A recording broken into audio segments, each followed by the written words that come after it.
Yeah, thanks, Click. I'm very, very happy to meet the guy.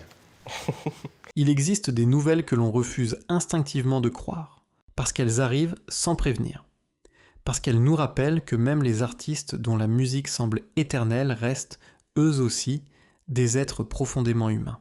Le 28 juillet 2026, une information a bouleversé la France. Vincent Bellorger, connu dans le monde entier sous le nom de Kavinsky, a été retrouvé sans vie à son domicile parisien. Il avait 50 ans, 3 jours seulement le séparaient de son tenant de son 51e anniversaire. Cette simple précision a frappé les esprits. 3 jours.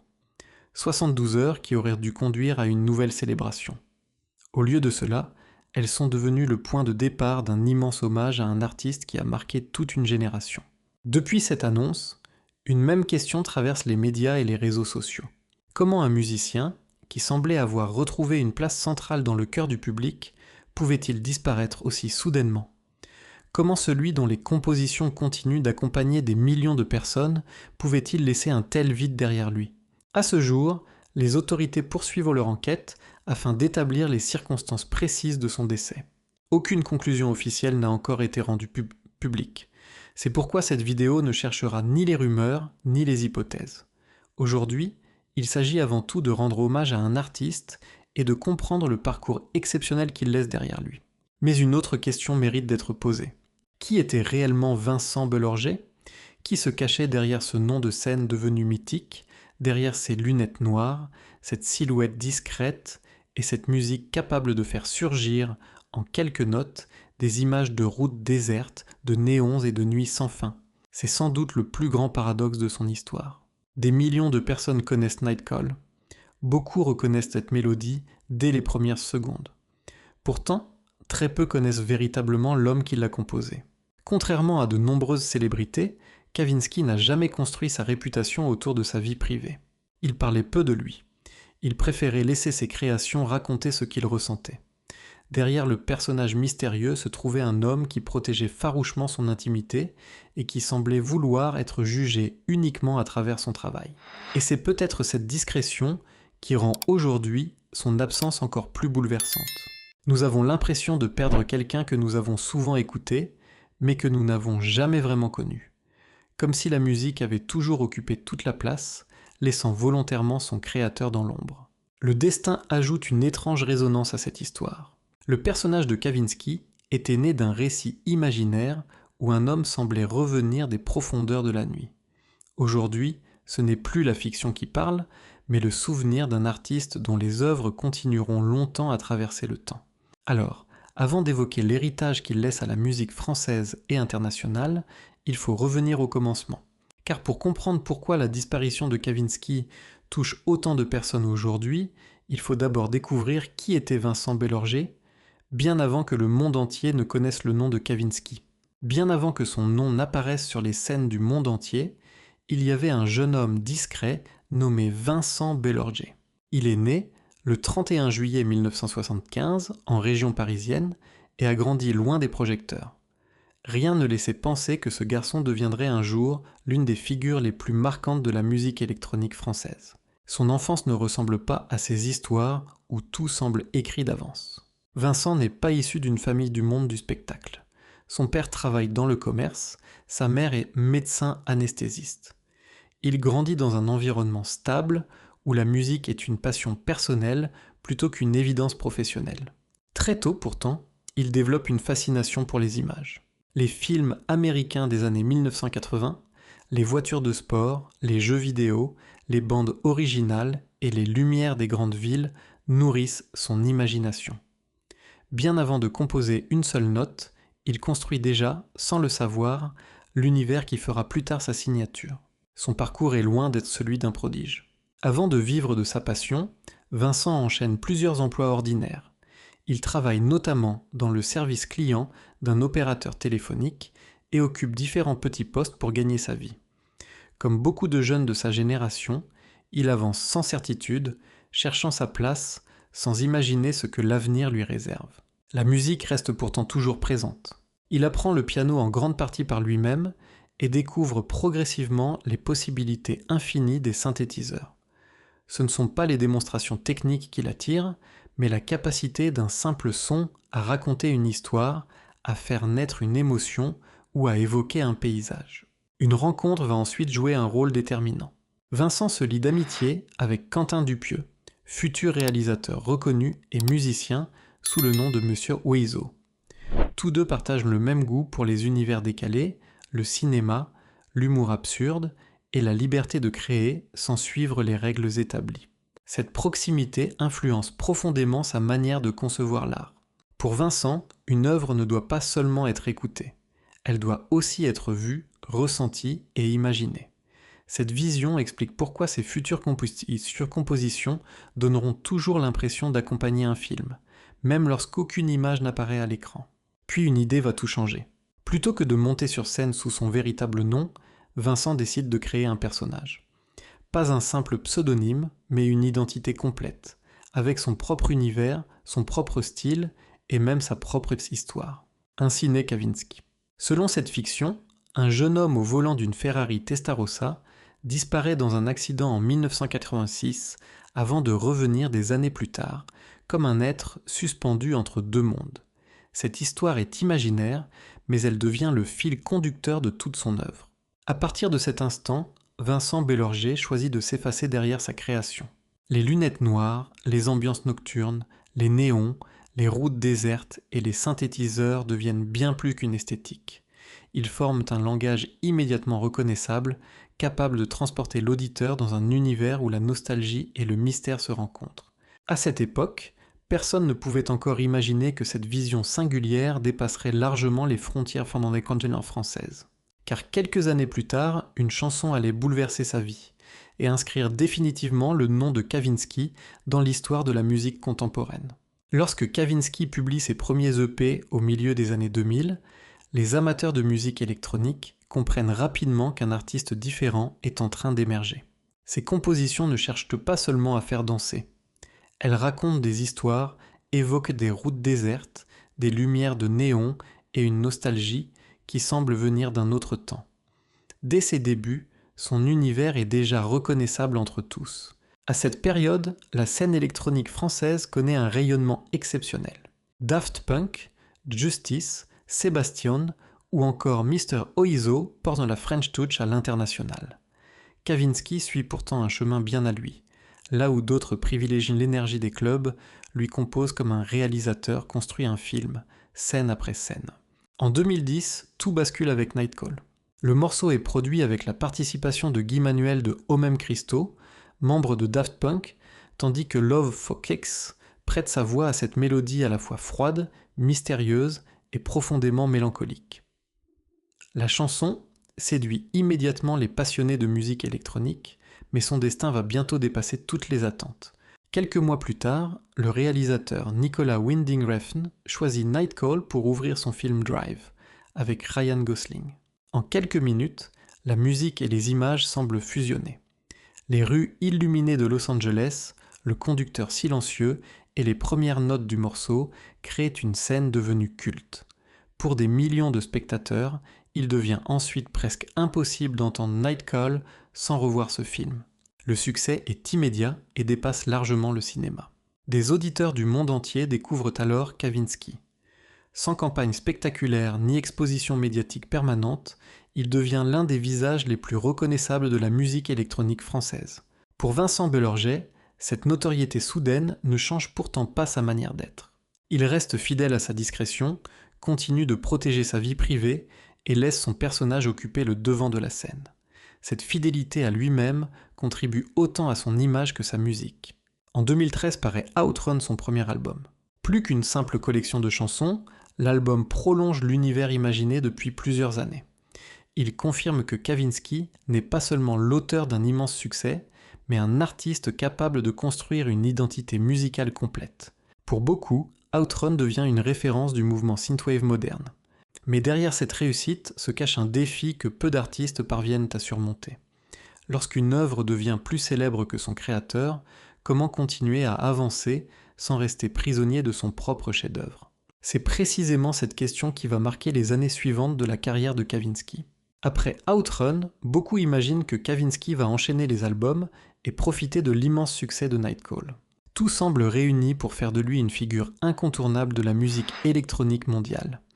Les propositions se multiplient, son nom circule bien au-delà des frontières françaises et le public attend déjà son prochain grand projet.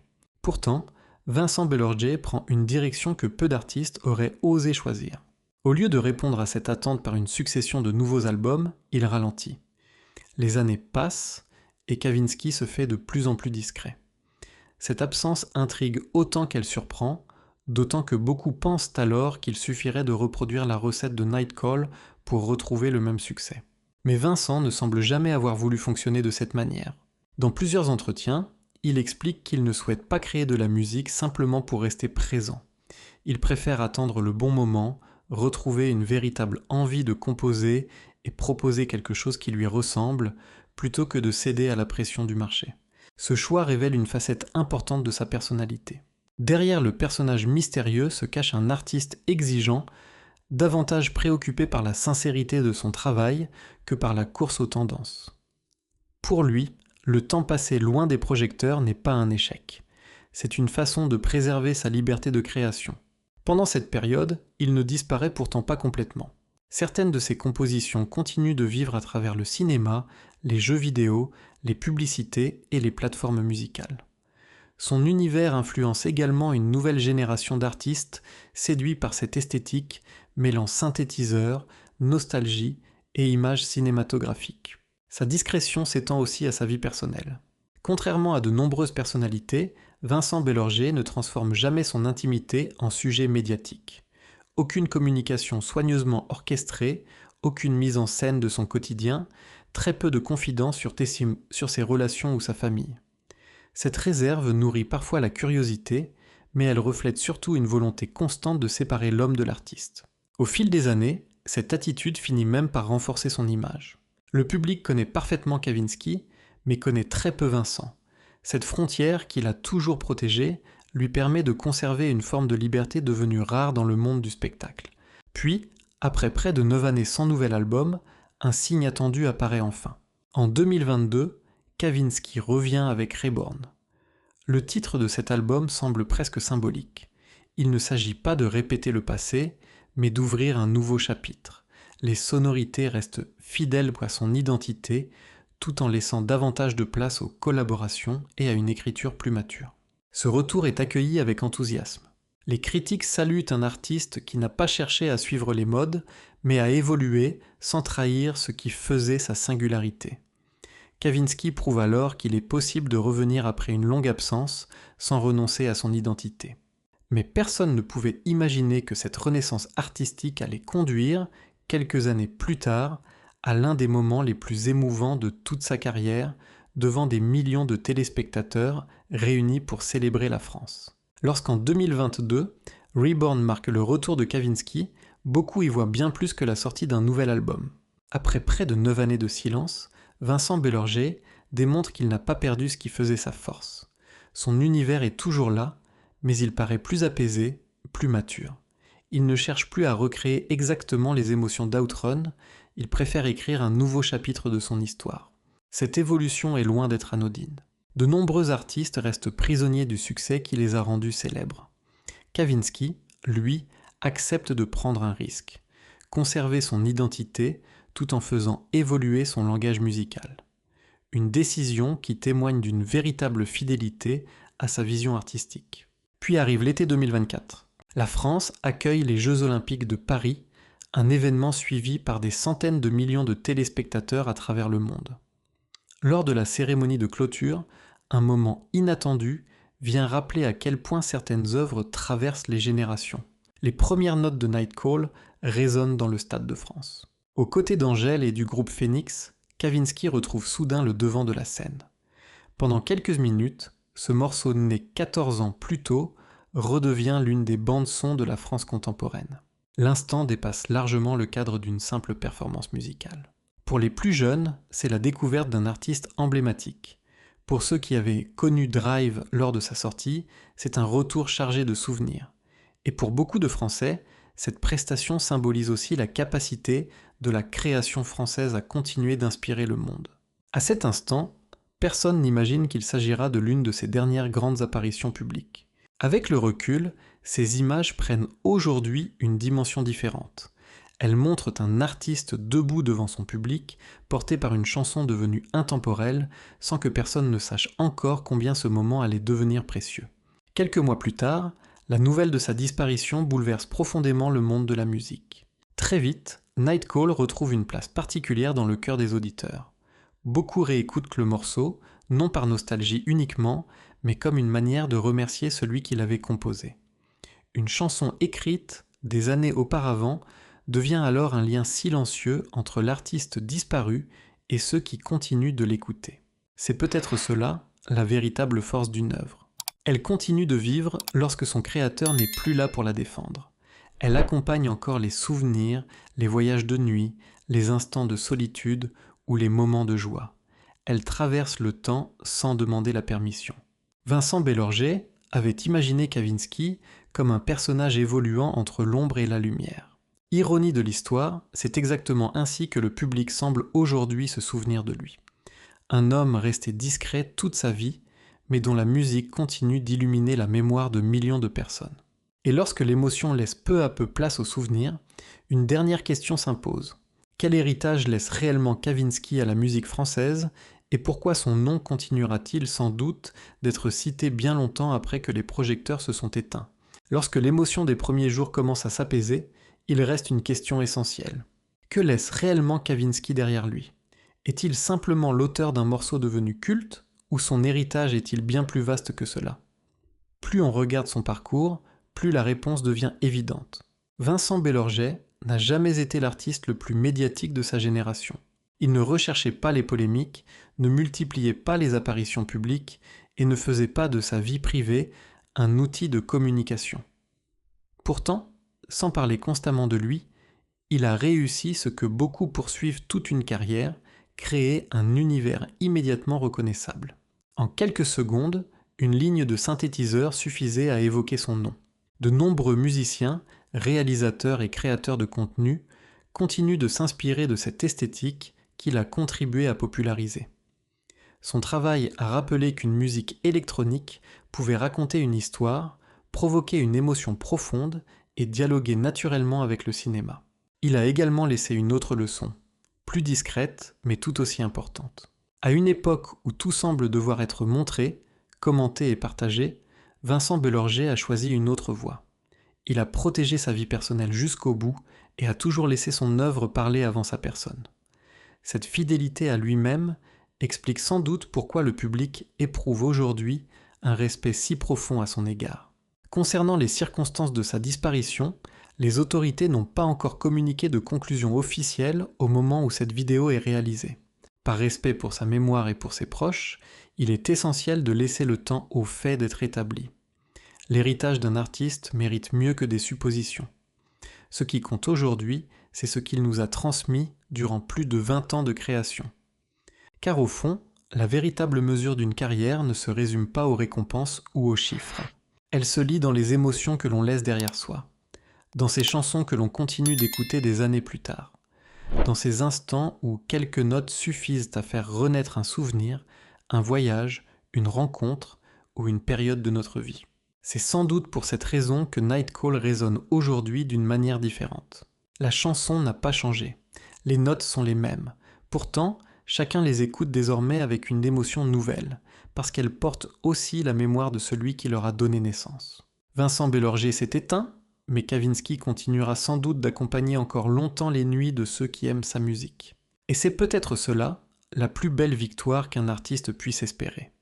Partir un jour, tout en laissant une œuvre capable de continuer à émouvoir ceux qui viendront après lui. Avant de nous quitter, j'aimerais vous poser une question. Quel est votre premier souvenir lié à Kavinsky? Est-ce Nightcall, le film Drive, la cérémonie de clôture des Jeux Olympiques de Paris ou un tout autre moment de votre vie? Dites-le nous dans les commentaires, car ce sont aussi vos souvenirs qui font vivre son héritage. Si cette vidéo vous a permis de redécouvrir le parcours de cet artiste exceptionnel, n'hésitez pas à laisser un j'aime, à la partager autour de vous et à vous abonner à la chaîne. Ensemble, continuons à faire vivre la mémoire de celles et ceux qui ont marqué la musique, le cinéma et notre histoire culturelle. Merci à toutes et à tous de nous avoir suivis. Et merci, Vincent Bellorguet. Votre musique continuera de traverser la nuit, longtemps encore.